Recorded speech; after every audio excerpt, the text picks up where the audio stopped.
All right, let's go ahead and get started for today. So today's lecture, we will move on to the next topic of thermodynamics. We have finished calorimetry. We had the normal specific heat type of calorimetry, where you have multiple objects in a system, and those objects may start at different temperatures. You leave them alone for a while, they come to equilibrium, they reach some same final temperature. And then we talked about a second term that may be important to that style of problem, which occurs when one or multiple of those items in your system not only will change temperature during the course of the event, but also will change phase. And of course, the classic example we've been using is when you put some ice in a hot liquid, the ice will heat up, it'll melt, the melted ice will then heat up, and everything will reach some final temperature. Now what we're going to do is move on to what's called heat transfer, or more specifically, heat transfer methods. So we saw with calorimetry the fact that heat does transfer from one object to another. And in fact, it transfers in a very intuitive way. Those objects which are at higher temperatures will lose heat energy to those objects which are at a lower temperature. And this process will continue to occur, heat going from one object to another, until such time as everything gets to equilibrium. Now, what we didn't discuss was the actual mechanics behind how the heat actually goes from one object to another. It turns out that there's different ways this could happen. In fact, there are three different ways we can discuss for heat energy to go from one object to another. The first method is called conduction. Heat conduction. Now, what this method does or is when two objects come into physical contact.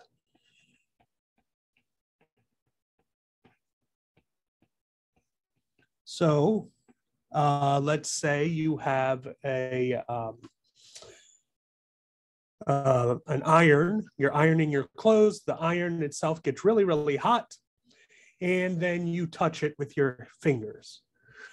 Well, the fingers of your hand physically touch the hot iron, and heat energy from the hot iron, being hotter than your hand, transfers into your fingers.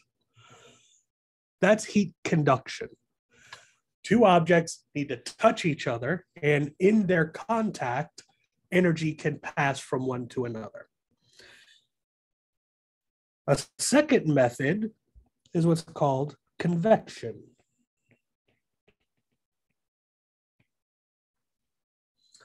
Now, convection is different. It does not require physical contact, let's say. But it's not quite as straightforward to understand. What you basically want to think of is kind of the motion of the environment.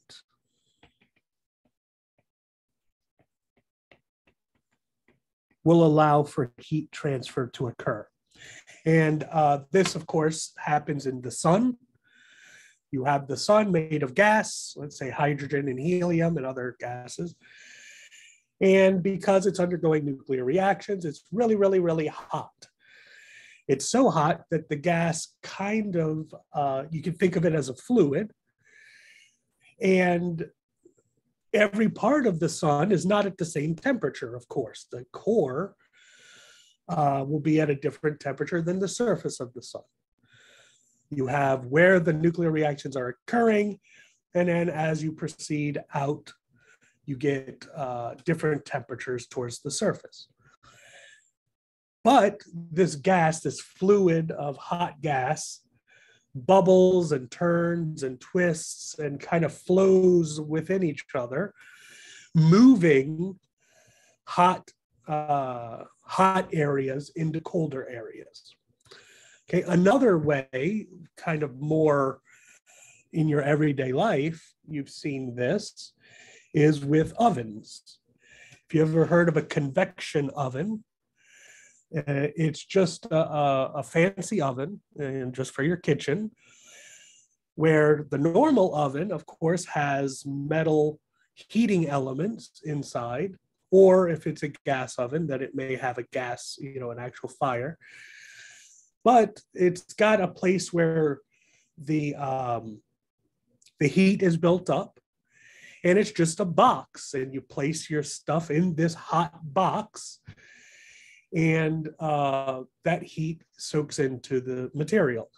A convection oven upgrades the oven because, of course, if you've ever baked anything in an oven, most of the time ovens are not balanced. And so you'll have one area inside of an oven that's hotter than another area. And so let's say you're baking cookies or something like that. If you don't halfway through cooking rotate the pans, then you may find that the right side of the pan of cookies gets darker than the left side does, because maybe the right side of your oven is hotter than the left side. It's just uneven. What a convection oven does is mitigate this by placing a fan inside of the oven that blows the hot air around in the oven, thus attempting to equalize the temperature everywhere in the oven. So while the right side may technically have a hotter piece of element than the left side, the fact that you have a fan blowing that hot air around means that extra hot part of the oven can be blown to the other side, equalizing everything. And so again, that's convection. You're moving the hot air inside of an oven around, creating a convection current that's allowing your heat to transfer into the items. The last method is called radiation. Now with this, what you have, let's say, is a really, really hot object, just a hot object. Let's say you have a fireplace. You light your fireplace, you see the fire, and you feel the warmth from the fireplace.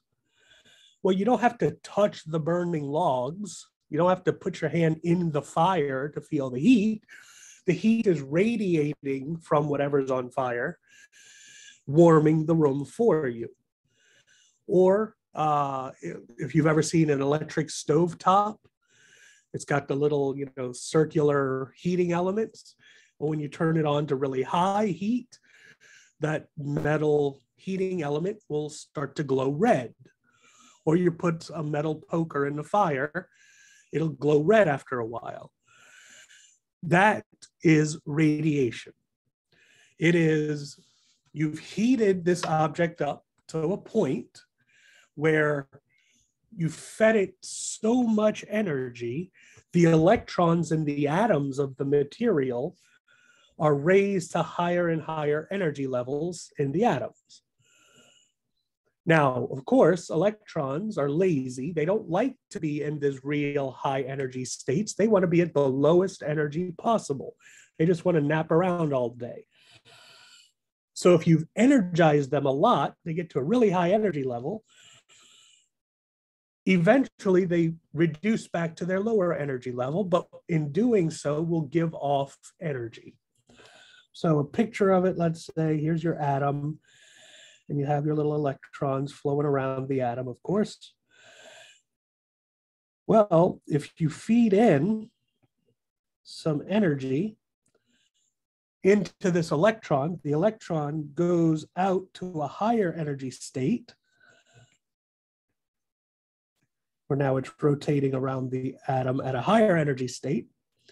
And again, it doesn't like it, so eventually it'll give off that energy, and reduced back down to its lower energy state.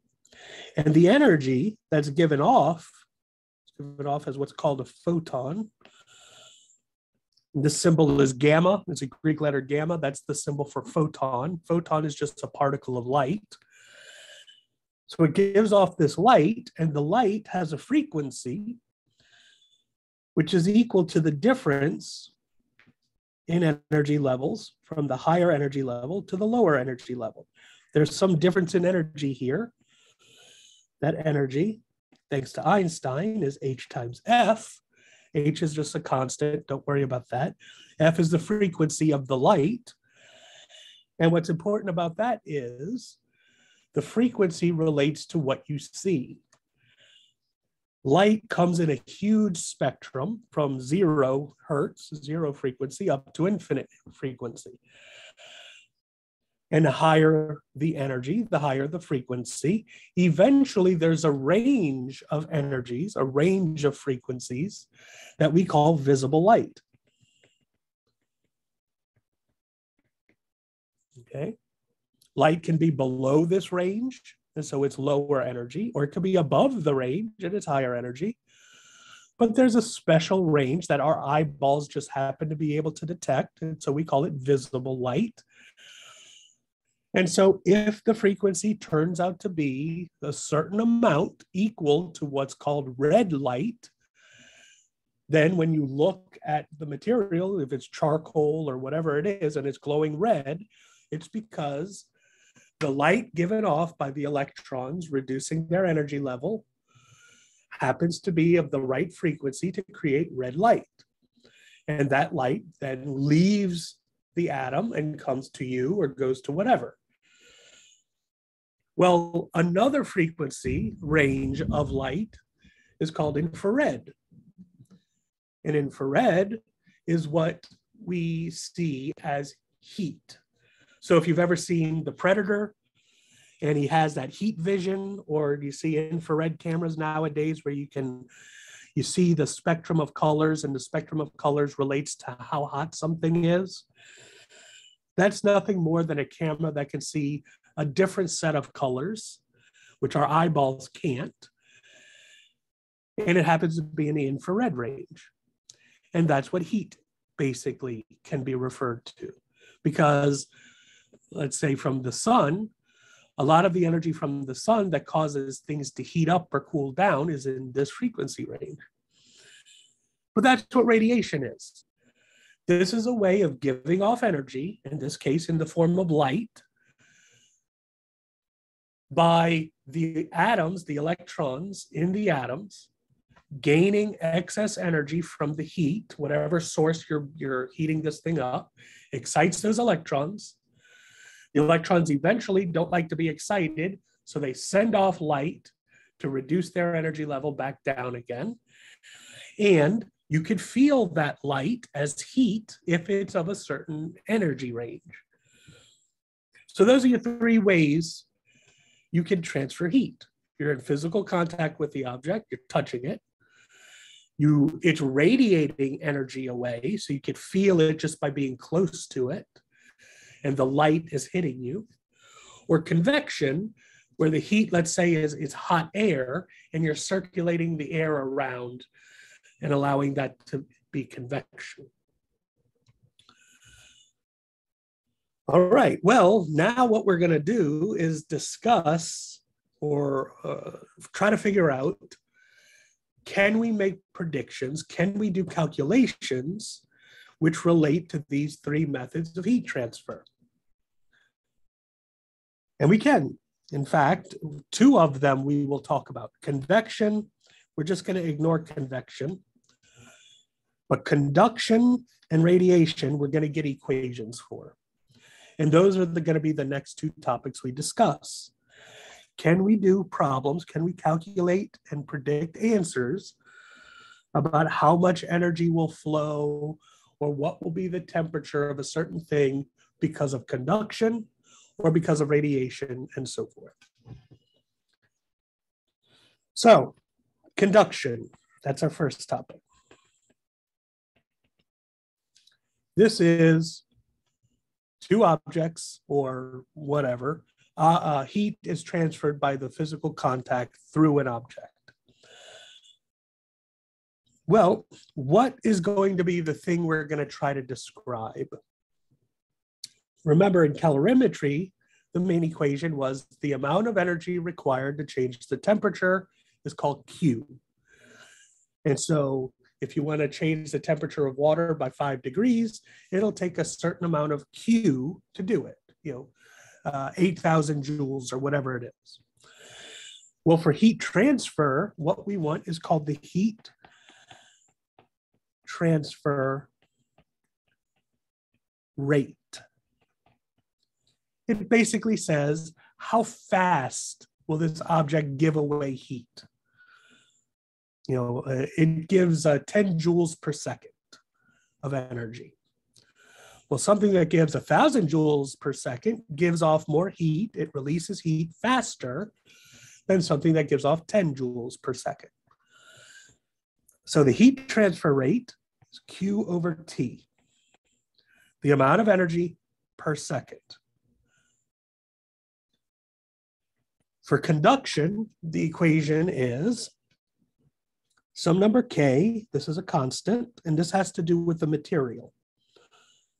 Okay, so metal may give energy away faster than wood or than glass or something else. So each material has its own constant, K. Then the size of the object that the heat is trying to flow through, and that's A, and this stands for the surface area.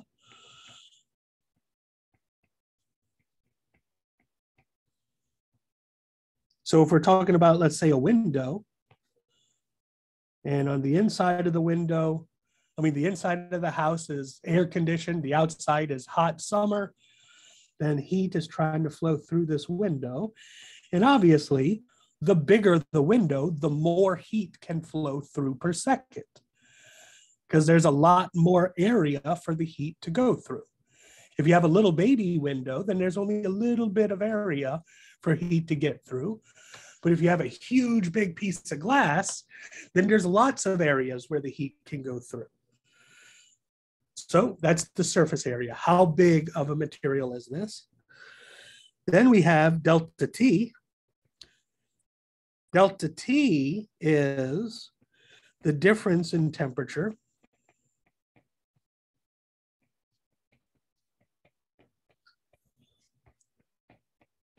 from one side to the other. So this is like with our window example. If the inside of your house is at 70 degrees and the outside is 100 degrees, well, there's going to be more heat trying to flow into your house than if the inside is at 70 and the outside is at 75. There's not a big difference in temperature, so it's not that much energy trying to escape. Okay, so that's delta T. This isn't the change in temperature. This is one object is at this temperature, the other object is at this temperature, the difference between those two. The bigger the difference, the more heat wants to flow. The closer in temperature they are, the less heat wants to flow. And then finally, the last piece is L. And so I do a little script L so it doesn't look like a 1. And this L stands for the thickness of the material.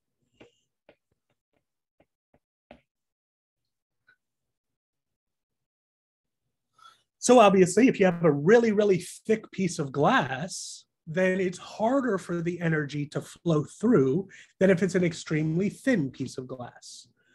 Same with clothes, right? If you're wearing a thick coat and it's really cold outside, you stay a lot warmer than if you have a thin t-shirt. There's less material for the energy to have to try to pass through. So a thinner material allows more heat to go through. A thicker material is a lot harder to make it through, so less heat can go through. And there's our equation. So if we have an object and we place heat on one side of the object and a different temperature on the other end, and we want to say how fast will the energy from the hot end flow towards the cold end. That's called the heat transfer rate, or the amount of heat that goes through per second. And it's given by this equation. So let's see what kind of question we can have for this. Let's do an example. Example. You have a window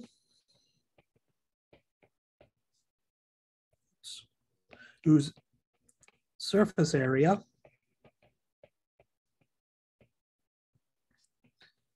is 2 meters squared. The heat constant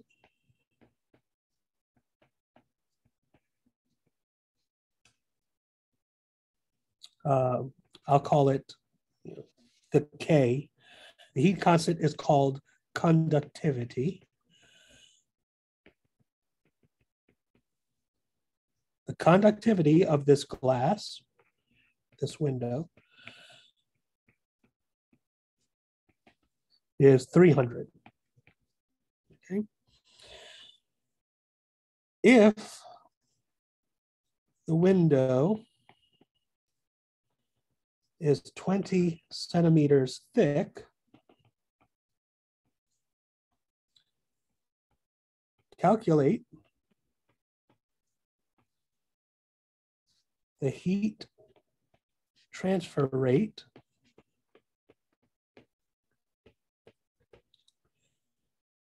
given that the inside temp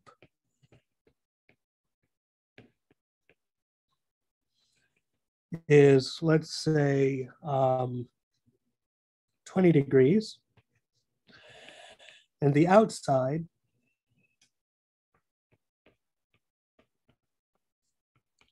is 40 degrees.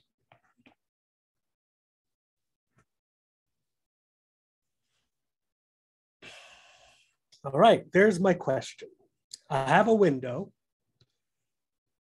I'm in my house, I have a window. The window might be insulated, might not be. But heat wants to flow into my house from the outside. It's hotter outside, colder inside. So the heat wants to flow into my house. Now, of course, in real life, when you have, yeah, question. So for the conductivity, it's like, what's the 300 measured in? Yeah. So just in general, this is just a tip. If you ever want to know the units of something, and look, I'm a professor of physics. I'm supposed to be doing this as formally as possible, giving you all the units. The units of K will be, if we look at this equation here, okay, I'll rewrite it down here. Q over T is Ka delta T over L. Now, this is just a general fact for all of physics. If you ever want to know the units of something, look at an equation which has it and solve for that thing.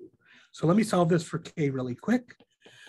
So I bring the L over, I have Q over T times L, and then I divide by A and I divide by delta T, and that gives me K. Okay, so I just quickly did the algebra, solve for K. Now let's look at the units. The units of Q is joules. The units of L, length or thickness, is meters. Little t is time, that's seconds. A, that's area, that's square meters. Delta T, that could be Kelvin or Celsius, depends on what you want. Let's say Kelvin. All right, let's simplify. One of these meters cancels one of those meters, so I have joules per second Kelvin. Okay, that would be the units you're supposed to use for K. So the appropriate units, joules per second Kelvin. And just for your knowledge, on a test, I'm not going to give you freaky units. I may give you units like centimeters for a thickness where you have to change it to meters and stuff like that.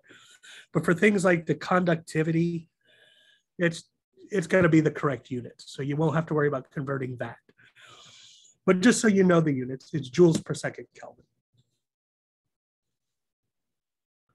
All right, any other questions about this problem before I get to how to actually work on it?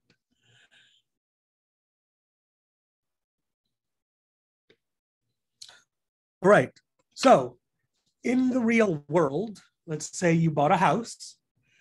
One of the things, especially if you live in the deep south or the very high north, is you want to try to insulate your house as best as possible. Here in New Orleans, of course, it gets really hot in the summer. And so we have to use AC all the time. And of course, that costs money in our electric bill. And so the less we have to use our air conditioner, the better off we'll be, the less we have to pay our bills. So what we want to do is try to limit how much heat flows into our house during the summer. Because if we could stop the heat from flowing in, then we never have to turn on our AC. But if we don't do a good job of insulating the house, then the hot air comes in really easily, and we're constantly having to turn on our AC and have it work really hard for us. So when you have a house, one of the things you worry about is buying new windows. It's not a simple matter of all windows are the same. They have different materials. Different companies sell different types. Some are what's called insulated, some are not. And the insulated ones are, multiple layers, and they have a layer of gas in the middle that tries to prevent as much energy from flowing in as possible. So this is a type of calculation that can be done to figure out how good of an insulator your window is. If its heat transfer rate is very low, then it lets a very small amount of energy in per second. But if it's not a good insulating window, it's going to have a very high heat transfer rate. And you can tell by looking at what's called the conductivity. And in fact, just as a FYI, if you ever go to Home Depot or Lowe's and you have to buy some insulation, like for your walls or for the attic, like that pink fiberglass stuff. When you go to buy it, there's going to be a rating called an R value. Okay. And this R value basically is a measure of how good this material is as an insulator. And what's interesting is the R value is the same as the thickness of the material divided by its conductivity. So that's this part right here, if you look. That's 1/R. So if you're ever at, like I said, Home Depot and you're buying insulation and you see this R value on there, this is actually what it means. It comes from this equation. They combine the thickness with the conductivity, because when you buy the insulation, it's of a certain thickness, and they call that the R value. And so you could just look at the R value and say, oh, this is going to be a good insulator, or it's going to be a poor insulator. All right, so that's just an aside. Back to the actual trying to solve this problem. What I want to do, of course, I only have one equation. The equation is the heat transfer rate, Q over T, is the conductivity of the material times the surface area. How big of a window do I have?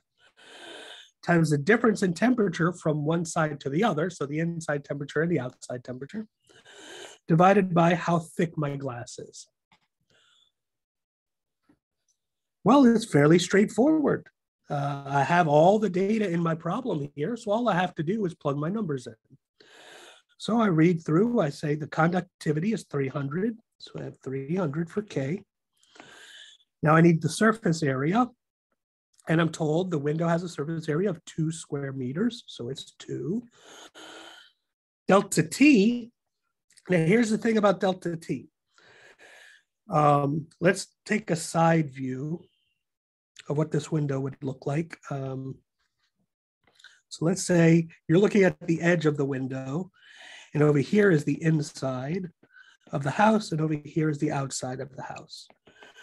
And of course, heat is trying to flow in this way. Well, what you have to do for this delta T is you pick one side to be called T1 and the other side to be called T2. So let's say I call this is T2 and this is T1. So the inside I'll call T1 and the outside I'll call T2.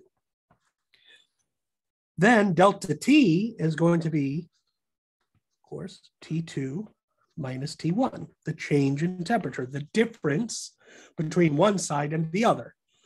In this case, I'm calling it T2 minus T1. And then, of course, the thickness, L. I'm told that the window has a thickness of 20 centimeters. Centimeters is bad. What we want is meters for our unit, so I convert it to 0.2. Almost done. Let me just replace T2 and T1 with their numbers. So it's 300 times 2 times the outside temperature, and I'm told the outside is 40, minus the inside temperature, which I'm told is 20. All divided by the thickness of 0.2. So remember, that's Q over T, our heat transfer rate. And now the rest is easy. Just plug this in my calculator. 300 times 2 times 40 minus 20, which is 20, all divided by 0.2 gives me 60,000 joules per second. So, yeah, question. So for the difference in temperature, do we always use like the absolute value of that difference, or? Yeah, so right. What your question seems to be asking is, I did 40 minus 20, but I could have easily said 20 minus 40, right? I could have taken the inside temperature, called that one T2, and the outside temperature, called that one T1, and then T2 minus T1 would actually be negative 20. Well, all that would change is that this number I get is going to be the same number, but now it'll be negative. So just think about what the question's asking. You want to know what's the heat transfer rate. So heat is going to flow from the hot side to the cold side. Well, if I get a negative heat transfer rate, all that means is what I thought was the hot side is the cold side and vice versa. To answer your question, yes, you could say take the absolute value, just make it positive. If I did 20 minus 40, I get negative 20, just call it positive 20. That's one way of thinking about it. The other way is whatever answer you get, make it a positive number. Because if what you want is the heat transfer rate, well, whether the heat is flowing from left to right or right to left, there's this much energy flowing per second, and it should always be a positive number. So it gives you the freedom and lets you call one side T2 and one side T1, and it doesn't matter which one you call which, because at the end of the day, no matter what, you're just going to make the answer positive.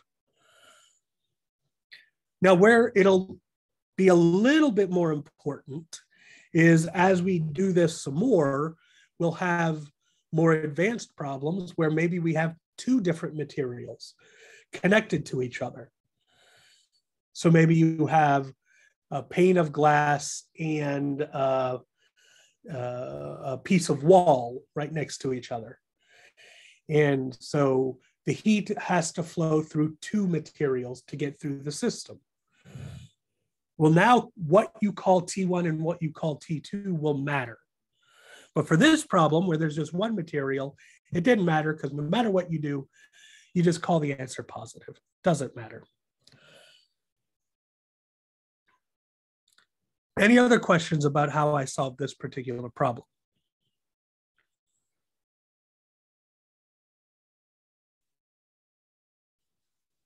Now, here's the thing. I could add a part B to this question.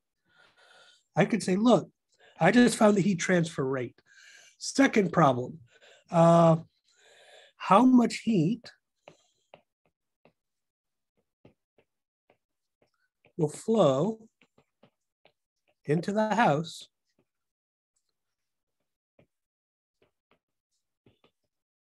in 3 hours.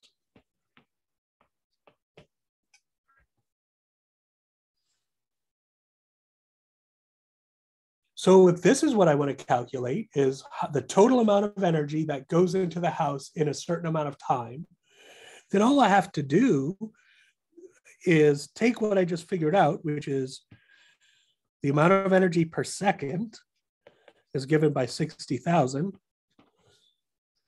Bring the T over. So Q, the total amount of energy, is 60,000 joules per second times how much time are we waiting? Well, we're not going to wait 1 second. What we're going to wait is 3 hours.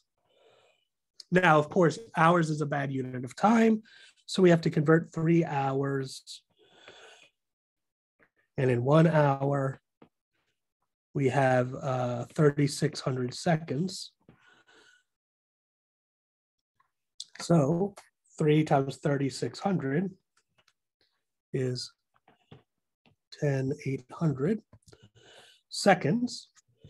So you say, okay, if it's 60,000 joules in 1 second and I wait 10,800 seconds, then the total amount of energy that flows through my system is a whopping 648,000,000, 648 million joules.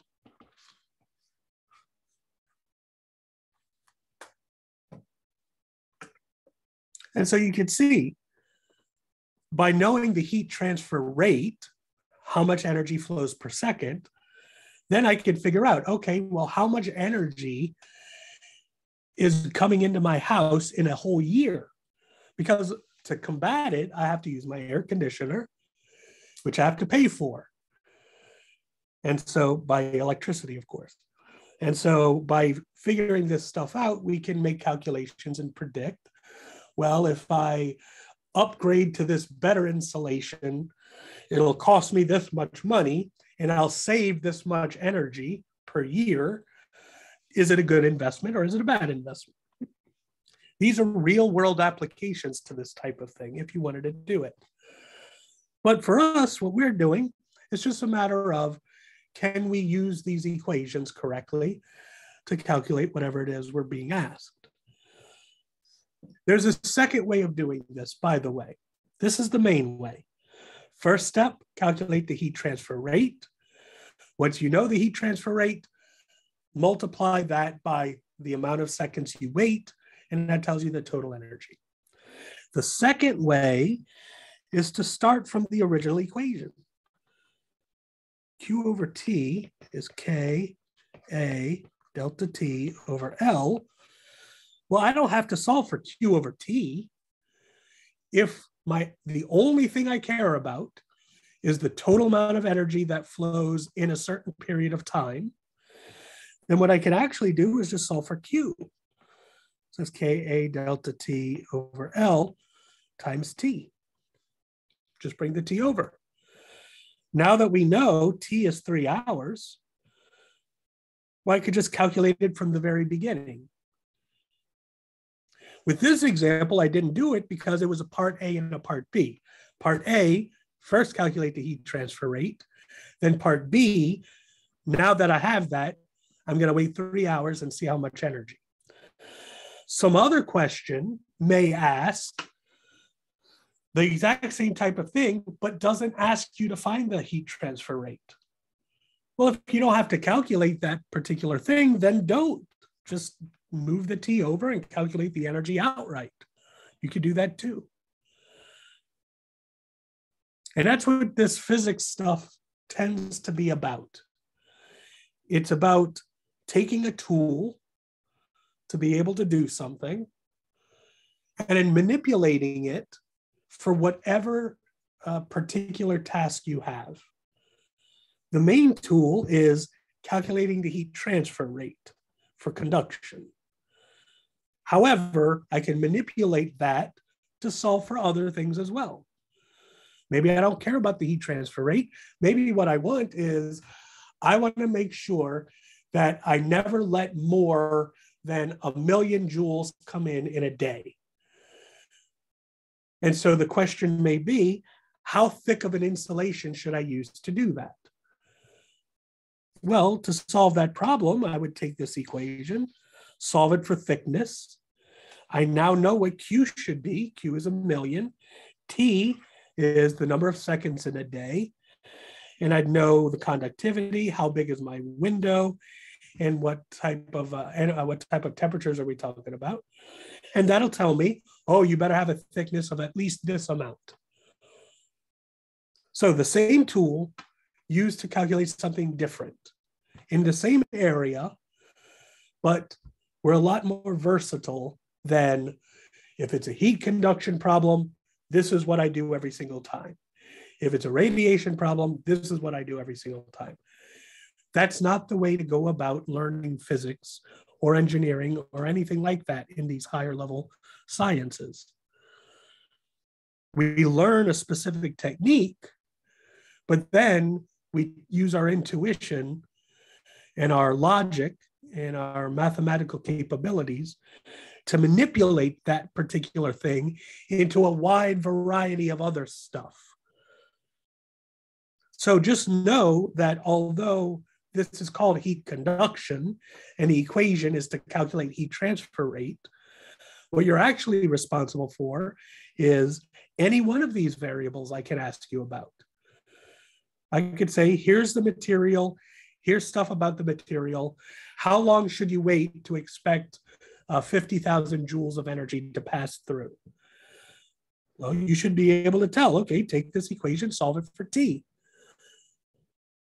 Or how hot or how cold should your AC be to make sure blah, blah, blah, whatever the case may be.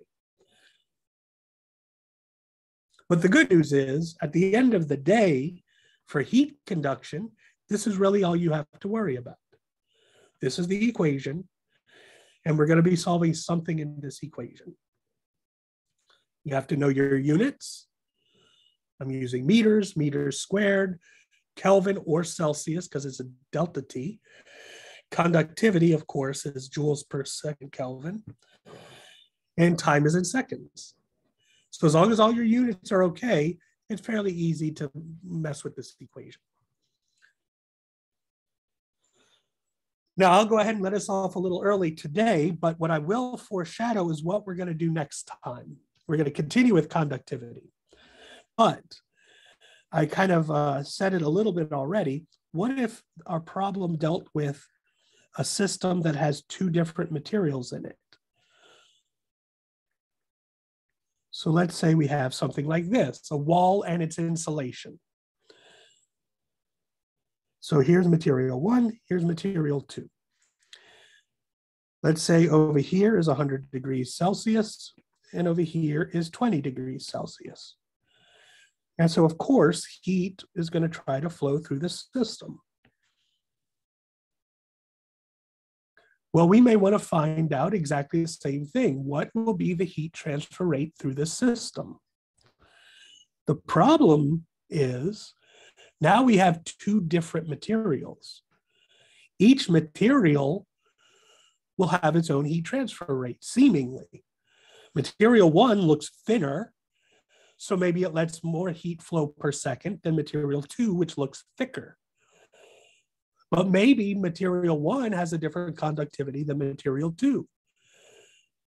So how is this going to work? How are we going to be able to figure out how to use this one single equation here to be able to calculate something that's a compound system, a system made of different materials connected to each other? Well, what you're going to find is, yes, we're going to use this, but we're also going to use one other concept. And that other concept is very similar to a concept you get in other areas of physics. One area is fluids, where you have a pipe, and then maybe the pipe constricts to a thinner pipe, and you have water flowing through these pipes.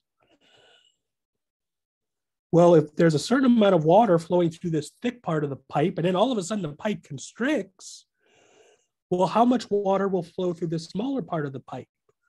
It looks like less water because it's a thinner pipe. Another area this comes up is in circuits. If you have circuits, you may have a point where the circuit breaks off into what's called a parallel configuration, like this, where you have the current flowing, current's coming through, goes through a resistor, hits here, and then it gets to this point. And now all of a sudden the current can flow this way or it can flow this way. And this resistor may be different than this resistor. And what resistors do is they restrict the flow of current. Well, if R1 is a smaller resistor than R2, then more current wants to flow to 1 than 2. And so we have to figure out, again, how will the current flow when it's given this choice? Or a different thing is if it has to go through this resistor and then this resistor, and again, one of them's bigger than the other, well, if this one really restricts and this one doesn't restrict as much, that's very similar to this fluid in a pipe. A very thick pipe lets a lot of water, very thin pipe, less water can fit. Well, if the water's trying to get through the whole system, what happens? All three of these examples are related by a particular concept. And that's the concept we're going to discuss next time. And just as kind of a spoiler warning, the concept basically says that if you have a system that has multiple conductivities or a pipe system of different thicknesses or a circuit with resistors of different resistances, for all three of these cases, the heat transfer rate or the volume transfer rate or the current transfer rate basically is constant. So in the fluid example, if I'm telling you 1 gallon of water flows in a thick pipe per second, and then the pipe constricts to this little bitty pipe, a volume transfer rate being constant says a gallon per second must also flow through the smaller pipe as well. How does it do it? The water speeds up in the small pipe and is slower in the big pipe. So when it gets to the smaller pipe, it has to speed up to still allow the same amount of water per second. Well, here with this, you have two materials. One lets more energy per second flow than the other. Generally speaking, what you're going to find is if they're together in a system, they're going to have the same heat transfer rate. And we're going to use that to help us solve the problem. So that's kind of a foreshadowing of what's coming next. Same type of issues, same equation, but now it's complicated by having multiple materials. How do we change our method to handle multiple materials? That's what we'll do next time. So other than that, just to remind you, tonight, 11:59 p.m., the first calorimetry homework is due. So if you haven't already turned it in, be sure to work on it before the deadline, obviously. It's just one question. It's on the original calorimetry without latent heat. I will be posting the second calorimetry homework, which is a homework problem with latent heat. And I'll send an email about that and tell you when that one's due. But the one with just specific heat stuff is posted. It's been posted, and it's due tonight, right before midnight. So be sure to do that. Other than that, that's all I have for you today. I'll let you enjoy the weekend, and I will see you next Tuesday. Thank you. Have a good weekend. Thank you. Thank you. Appreciate it.